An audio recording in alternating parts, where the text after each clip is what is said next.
Alright, what's up YouTube? Vampirestrom here with another movie review. I was actually going to do this one a couple days ago, but I ended up getting a little busy with some other stuff and just didn't have the time to sit down and review this film. Um, Now this one, somewhat like Trailer Park of Terror. Trailer Park of Terror was based off of a comic book series. This was based off of a graphic novel. Okay, I did mention which movie I was already going to do. So, 30 Days of Night. I actually saw this when it first came out back in 2007. More precisely, that was October 19th, 2007. So roughly 2 years ago.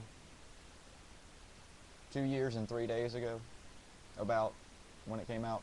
Now, when I first saw it, I first saw it when it was in theaters, and it was one of those just sort of kind of oh cool, vampire movie. Back then, I did not realize it was based after a graphic novel. I dug up some information on it between then and now and all that good stuff because I've been trying to find some of the best horror movies I can get my hands on. Now, 30 Days of Night, it was a bit of a disappointment. There were certain parts of the film where they could have done a lot more than they did. I think that the survivors spent way too much time hiding in that stupid fucking attic when they really could have been, like, running and fighting and all that good stuff. They spent way too much time hiding, and they made the vampires look like idiots because they couldn't find them while they were hiding in this attic. Now, just because you don't notice the attic is there while you're in the house, that doesn't remove the fact that vampires can smell blood. Even when the main guy starts turning into a vampire, he makes a remark, "I can smell your blood." So when those vampires were walking around that town looking for these idiots, they must have smelled blood. So either they didn't notice that it was people because there was so much blood out on the ground and all over everything else from them killing everybody, or or what? Maybe they can't tell the difference between pumping blood and blood that's on the ground. That seems kind of stupid. It seems like there would be a difference. Unlike most vampire movies, these aren't like the nice, romantic, suave, sophisticated, intelligent vampires. These are the eat, kill, destroy type vampires. I think the scene where they burn the town was probably one of the best. My favorite, however, one thing I did when I popped this DVD in, because I just got it about last week, a couple days ago, and I popped it in when I got it in the mail. One thing I noticed right off the bat was Mark Bone Jr. is in this film. For anybody who doesn't know, he plays, damn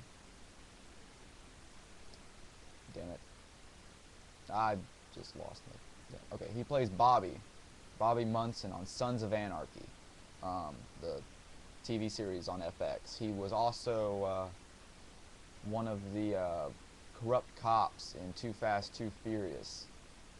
He was one of the cops in Too Fast, Too Furious, and he played Bobby in Sons of Anarchy. And Sons of Anarchy is one of my favorite, the only good television show on, but that's for another different video altogether. Basically, Mark Bone Jr.'s character in this film, can't remember the name of him, the character's name. He's got this one scene where it's just completely badass, mowing down vampires left and right. Again, blood and vampire bodies flying everywhere. It's probably one of the most badass scenes in the movie. So, like, if you think part of the movie's way too slow, just watch that scene. It's close to the end of the film, and it's about a 2-hour movie, 113 minutes approximately. So that's definitely one of the most badass scenes in the movie that I really enjoyed. Now, for special features, there aren't many choices there, but there is a good amount of time of special features, at least an hour worth of special features, if not more. They have audio commentary with Josh Harnett, Melissa George, and producer Rob Tapert.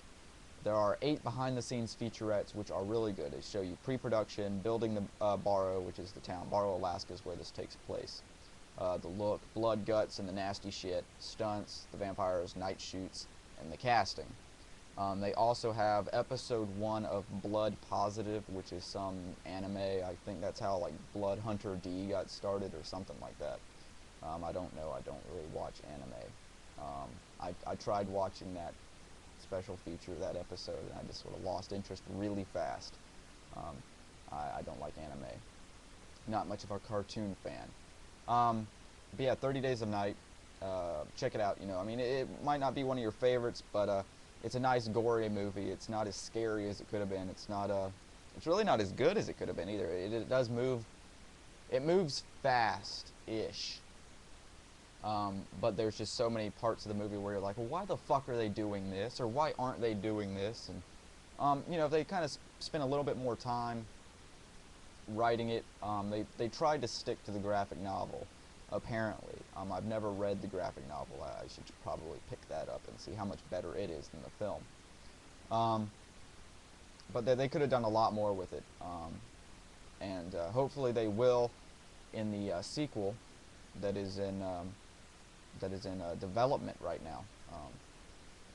So yeah, there is a sequel in development according to the Internet Movie Database, IMDb.com.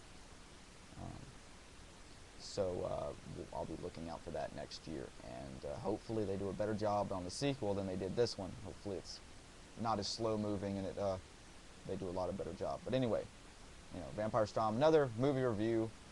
Make sure to check out my other movie reviews, rate, comment, all that good stuff, and make sure to keep a lookout for more movie reviews.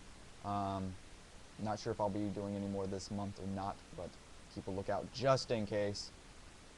Thanks for watching.